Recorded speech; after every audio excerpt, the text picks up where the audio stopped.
Perception determines response ಅಂತ. Perception ಅಂದರೆ ನಿಮ್ಗೇನು ಅನ್ನಿಸ್ತತೆ ಅದು, ರೆಸ್ಪಾನ್ಸ್ ಅಂದರೆ ನೀವೇನು ಮಾಡ್ತೀರಿ ಅನ್ನೋದು. ಸೊ ಪ್ರತಿಯೊಬ್ಬರಿಗೂ ನಿಮ್ಮನ್ನು ನೋಡಿದಾಗ ಅವ್ರಿಗೇನು ಅನ್ನಿಸ್ತತೆ ಅದು ಮುಖ್ಯ, ಅದರಂತೆ ನೀವು ವರ್ತಿಸ್ತಾರೆ, ಏನು ಮಾಡೋಕ್ಕಾಗಲ್ಲ. ಪ್ರಶ್ನೆ ಅಂತ ಹೇಳಿದರೆ, ಈಗ ಜೆನ್ಜಿ ಅಂತ ಒಂದು ನಾವೇನು ಕರಿತೇವೆ ಈಗಿನ ಜನರೇಷನಲ್ಲಿ, ಜೆನ್ಜಿಯಲ್ಲಿ ಸುಮಾರು ಸೈಕಲಾಜಿಕಲ್ ಕಾಂಪ್ಲೆಕ್ಸ್ ಸಮಸ್ಯೆಗಳಿದ್ದಾವೆ. ಅವರು ಹೇಗೆ ಹೊರಗಡೆ ಬರಬಹುದು, ಅದರಿಂದ ಆಚೆಗೆ ಯಾವ ರೀತಿಯವರ ವರ್ತನೆಗಳನ್ನು ಬದಲಾವಣೆ ಮಾಡ್ಕೋಬಹುದು ಅನ್ನೋದು ನನ್ನ ಒಂದು ಕ್ವಶನ್, ನನ್ನೊಂದು ಪ್ರಶ್ನೆ. ಸೊ ಇದ್ರ ಬೇಸಿಸ್ ಮೇಲೆ ನಾವು ಒಂದು ಸಂವಾದ ಮಾಡಬಹುದು. So Gen Z generation Z, generation Z ಜೆನ್ಜಿಗಳು, ಅದನ್ನು ನಾವು ಅದರಿಂದ ಹೊರಗಡೆ ಹೇಗೆ ಬರಬಹುದು ಸರ್? ಯಾಕಂದರೆ ಜೆನ್ಜಿಗಳು ಸುಮಾರು ಸೈಕಲಾಜಿಕಲ್ ಇಶ್ಯೂಸ್ಗಳನ್ನು ಅವರು ಡೇ ಬೈ ಡೇಯಲ್ಲಿ ಫೇಸ್ ಮಾಡ್ತಿದ್ದಾರೆ. ಈಗ ಅವರು ವ್ಯಕ್ತಿಗಳಲ್ಲೂ ಬದಲಾವಣೆ ಬಂದೇ ಬರ್ತದೆ. ಅದರಿಂದ ನೀವು ಜನರೇಷನ್ ಝಡ್ಡನ್ನು ಈಗ I am supposed to have been born in a generation that is called silent generation ಅಂತ. ನಾನು ಹುಟ್ಟಿದ್ದು ಸೈಲೆಂಟ್ ಜನರೇಷನ್ನಲ್ಲಿ. ದೇರ್ ಇಸ್ ಎ ಲಿಸ್ಟ್, ನೋಡಿ ಅದನ್ನು. ಈಗ ಜನರೇಷನ್ ಝಡ್ಗೆ ಇನ್ನೂ ಮುಂದಕ್ಕೆ ಹೋಗಿದೆ. ಈ ಜನರೇಷನ್ ಝಡ್ಡನ್ನು ನೀವೇನು ಕಡಿಮೆ ಮಾಡಬೇಕಾದ್ದೇನು ಅವಶ್ಯಕತೆ ಇಲ್ಲ.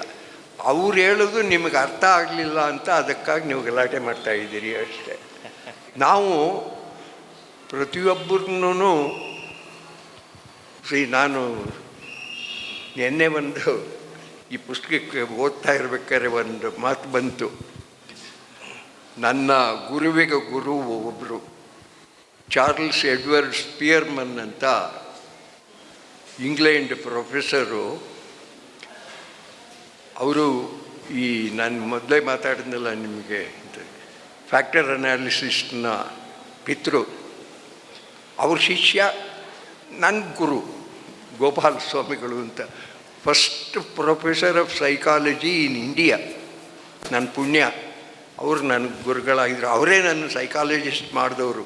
ಇಲ್ಲಿದ್ರೆ ನಾನೇನು ಸೈಕಾಲಜಿ ಓದ್ತಾ ಇರಲಿಲ್ಲ ಆ ಕಾಲದಲ್ಲಿ. ನಾನು ಐ ಆಮ್ ಸಾರಿ ಎಲಾಬೊರೇಟ್ ಆಗುತ್ತೆ. ಇಂಟರ್ಮೀಡಿಯೇಟ್ ನಾನು ಫಸ್ಟ್ ಕ್ಲಾಸ್ನಲ್ಲಿ ಪಾಸ್ ಮಾಡಿಬಿಟ್ಟೆ. ಮೆಡಿಸಿನ್ನು ಇಂಜಿನಿಯರಿಂಗ್ನಲ್ಲೂ ಸೀಟ್ ಸಿಕ್ತು. ಬಟ್ ನನಗಷ್ಟು ಓದೋಷ್ಟು ಶಕ್ತಿ, ದುಡ್ಡು, ಹಳ್ಳಿ ಹುಡುಗ. I come from A very very poor village in a what we call ಹಿಂದುಳಿದ ಡಿಸ್ಟ್ರಿಕ್ಟು, ಚಾಮರಾಜನಗರದವನು ನಾನು. ಅದೆಲ್ಲ ಸಾಧ್ಯವಿಲ್ಲ.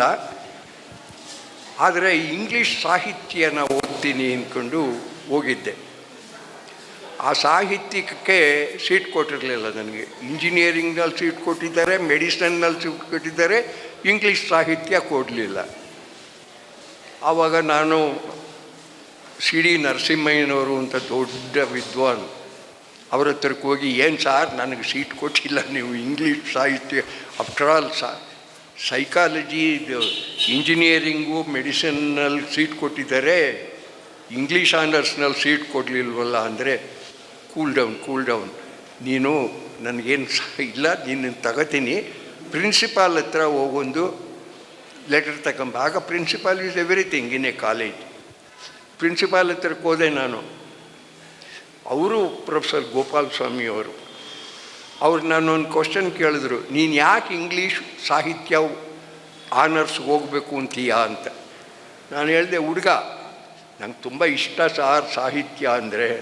ಸಾಹಿತ್ಯ ಇಷ್ಟ ಆದರೆ ಮನೇಲಿ ಕೂತ್ಕೊಂಡು ಓದ್ಬೋದು, ಕಾಲೇಜಿಗೆ ಬರಬೇಕಾದ ಅನವಶ್ಯಕ. ನಿನಗಾಗಿ ಒಂದು ಕೋರ್ಸ್ ಓಪನ್ ಮಾಡ್ತೀನಿ, ಇಲ್ಲಿ ಬಾ ಅಂದ್ಬಿಟ್ಟು ನನ್ನನ್ನು ಸೈಕಾಲಜಿಗೆ ಸೇರಿಸಿದ್ರು. ಆವತ್ತಿನವರೆಗೂ BA ಆನರ್ಸ್ ಇತ್ತು ಸೈಕಾಲಜಿನಲ್ಲಿ. ನಾನು ಬಂದಾಗ ನೀನು ಸೈನ್ಸ್ ಸ್ಟೂಡೆಂಟು ಅಂದ್ಬಿಟ್ಟು BSc ಆನರ್ಸ್ ಅಂತ ಶುರು ಮಾಡಿದ್ರು.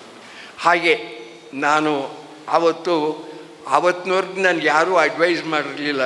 ನಾನು ಮಾಡಿದ್ದೇ ದಾರಿ, ಆನು ಒಲಿದಂತೆ ನಾನು ಮಾಡ್ಕೊಂಬಂದೆ. ನನಗೆ for the first time A great man, is A great man, he advised me and that has changed my way and it is for good. ನಾನೇನು ಇಂಜಿನಿಯರ್ ಹಿಂಗೆ ಡಾಕ್ಟರ್ ಆಗಿದ್ದರೆ ಎಲ್ಲರಂಗೆ ದುಡ್ಕೊಂಡು ಇರವೆ. ಈಗ ಒಂದು ಸ್ವಲ್ಪ ಸೈಕಾಲಜಿ, ಈಗ ನೀವೆಲ್ಲ ಬಂದು ನನ್ನ ಮಾತು ಕೇಳೋದು ಅಲ್ಲಿಗೆ ಬಂದಿದ್ದೀನಿ ನಾನು, ಸಂತೋಷ. ಇವರು ಹೇಳ್ದಂಗೆ ಆ ಜಡ್ ಕುರಿತು ನಾನು ಯೋಚನೆ ಮಾಡಿದ್ದೀನಿ. ಅವ್ರನ್ನ ಕುರಿತು ನಾವೇನು ತಲೆ ಕೆಡಿಸ್ಕೋಬೇಕಾದ್ದು ಅನವಶ್ಯಕ. ಬದಲಾವಣೆ ಆಗುತ್ತೆ, ಏನು ಮಾಡೋಕ್ಕಾಗಲ್ಲ, ಅದನ್ನು ಅಕ್ಸೆಪ್ಟ್ ಮಾಡ್ಕೋಬೇಕು. ನೋಡಿ, ನಾನು 50-60 ವರ್ಷ 1951ರಲ್ಲಿ ಸೈಕಾಲಜಿ ಓದೋಕ್ಕೆ ಶುರು ಮಾಡಿದ್ದು. ಇವತ್ತಿನವರೆಗೂ ಅದೊಂದನ್ನೇ ಓದಿರೋದು ನಾನು. ಇದನ್ನೆಲ್ಲ ಒಂದು ವಾಕ್ಯದಲ್ಲಿ ರೆಡ್ಯೂಸ್ ಮಾಡಿದೆ ಒಂದು ದಿವಸ ಮಾತಾಡ್ತಾ. ಇಂಗ್ಲೀಷ್ನಲ್ಲಿ ಹೇಳ್ತೀನಿ, ಪರ್ಸೆಪ್ಷನ್ ಡಿಟರ್ಮಿನ್ಸ್ ರೆಸ್ಪಾನ್ಸ್ ಅಂತ. ಪರ್ಸೆಪ್ಷನ್ ಅಂದರೆ ನಿಮ್ಗೇನು ಅನ್ನಿಸ್ತತೆ ಅದು, ರೆಸ್ಪಾನ್ಸ್ ಅಂದರೆ ನೀವೇನು ಮಾಡ್ತೀರಿ ಅನ್ನೋದು. ಸೊ ಪ್ರತಿಯೊಬ್ಬರಿಗೂ ನಿಮ್ಮನ್ನು ನೋಡಿದಾಗ ಅವ್ರಿಗೇನು ಅನ್ನಿಸ್ತತೆ ಅದು ಮುಖ್ಯ, ಅದರಂತೆ ನೀವು ವರ್ತಿಸ್ತಾರೆ, ಏನು ಮಾಡೋಕ್ಕಾಗಲ್ಲ. ನಿಮ್ಮನ್ನು ಯಾಶಾಸ್ತ್ರವಾಗಿ ಈಗ ನೀವೇ ನನ್ನನ್ನು ನೋಡಿ ಓ ಇವರು ದೊಡ್ಡ ಮನುಷ್ಯರು ಅನ್ಕೋಬೋದು, ಆದರೆ ನನಗೆ ಹಂಗೆ ಅನ್ನಿಸ್ದೇ ಇರ್ಬೋದು, ಅದು ಬೇರೆ ವಿಚಾರ. ನೀವು ಪ್ರತಿಯೊಬ್ಬರೂ ನಾನು ನಿಮ್ಗೇನು ಅನ್ನಿಸ್ತಾನೋ ಆ ಒಪಿನಿಯನ್ನ ನೀವು ಫಾರ್ಮ್ ಮಾಡ್ಕೊತಿರ್ತೀರಿ. ಅದರಿಂದ ನೀವೇನು ಅವ್ರನ್ನ ಕಡಿಮೆ ಮಾಡಬೇಡ್ರಿ. ನೇಪಾಳದಲ್ಲಿ ಸರ್ಕಾರನೇ ಬದಲಾಯಿಸ್ತಿರೋ ಅವರು, ಗೊತ್ತಾ? ಅದರಿಂದ ಅವ್ರನ್ನೇನು ನೀವೇನು you can't say anything bad ವ್ಯಕ್ತಿತ್ವ ಬರೀ ನೋಡಿ, ನಾನು ಓದಿದ್ದು ನನ್ನ ಸ್ಪೆಷಲೈಸೇಷನ್ನೇ personality. That is another type of personality. You can't help. Just because you don't agree it doesn't mean that they are ಬ್ಯಾಡ್.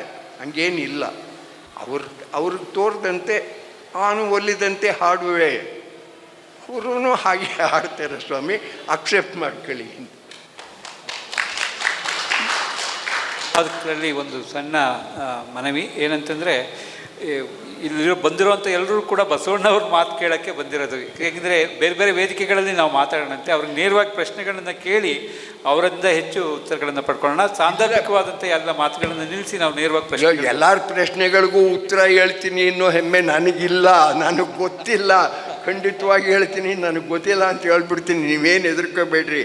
ಯಾಕೆ ಈ ಝಡ್ಡನ್ನು ನಾನು ಓದ್ತಾ ಇರ್ತೀನಿ. I don't find anything wrong with them. That's okay. That's the way they view the world. ಅವ್ರ perception ಅದು, ಅದರಂತೆ ಅವ್ರು ವರ್ತಿಸ್ತಾರೆ, ಏನು ಮಾಡೋಕ್ಕಾಗಲ್ಲ.